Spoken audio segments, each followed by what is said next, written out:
দীর্ঘ ৩ মাসের লুকোচুরির অবসান ঘটল অবশেষে। ধর্মনগর কারাগার থেকে পালানো ৬ আসামির অন্যতম সুনীল দেববর্মা আর টিকতে পারল না পুলিশের নজর এড়িয়ে।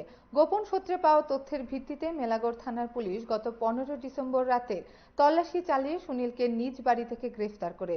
সে এক হত্যা মামলার দণ্ডপ্রাপ্ত আসামি। উল্লেখ্য, গত ১ অক্টোবর নবমীর সকালে ধর্মনগর সাব জেল থেকে একযোগে ৬ জন বন্দী পালিয়ে যায়। কয়েকদিনের ব্যবধানে ৩ জনকে ফের জেলের ছায়ায় আনা সম্ভব হলেও বাকিদের খোঁজ মেলেনি। অবশেষে ৩ মাস পর পুলিশের জালে ধরা পড়ল আরেক পলাতক।